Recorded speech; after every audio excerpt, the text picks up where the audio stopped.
Hi, it's Representative Themis Claridis, and thank you for joining me again for Thursdays with Themis. We have been, for the past few months, honoring our COVID warriors of the week, people that have gone above and beyond during this very difficult time. We're going to still be doing that if somebody is interested in sending in a submission, and we'll certainly mention it.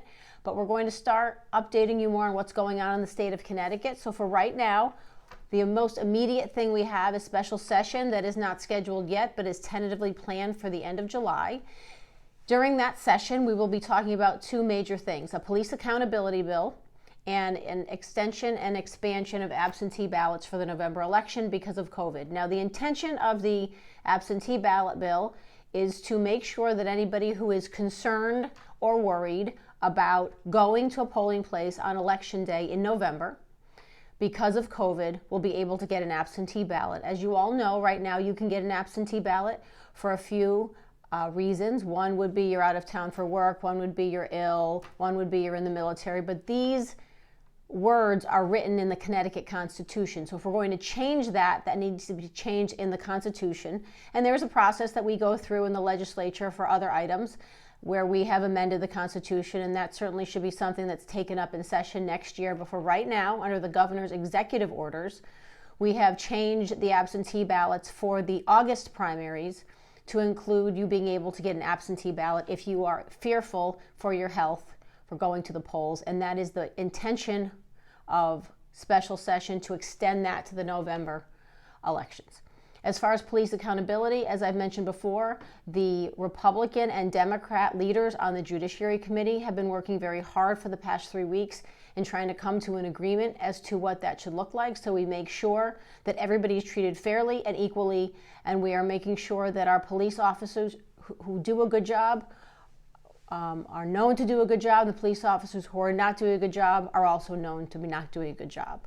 We want to make sure that our police officers are trained properly and everybody is treated fairly in the state of Connecticut. So please stay tuned for an update on that. I will have one for you next week because those negotiations are still going on. The second issue that has been a big issue this week has been the lack of transparency for how much these COVID tests we have been offering citizens of the state of Connecticut.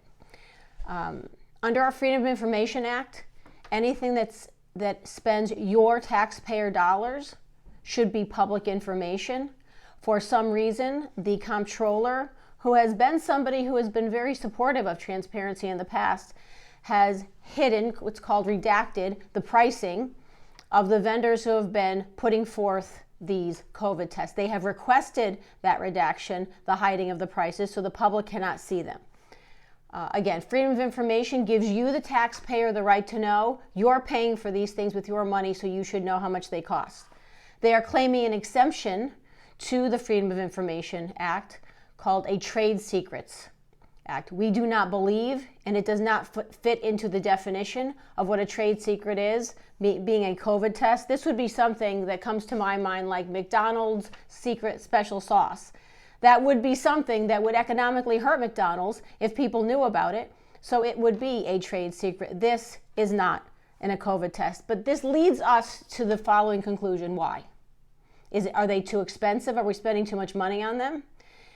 Do we have to do too many of them to reach the 100,000 goal of tests that the governor put forth?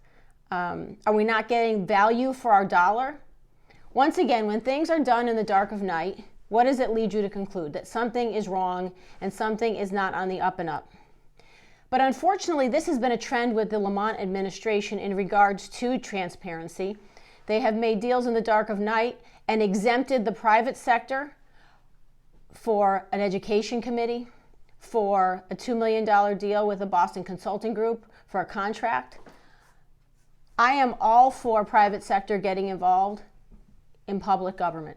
I think everybody's heads and hands at the table to come up with the best solutions for the state of Connecticut will give us the best result and give us the best state we can have. But what I do know is that we need public officials who protect the public's right to know how their taxpayer dollars are being spent. We need to stand up for what is ours and stand up and speak up when things are not being done in the proper way.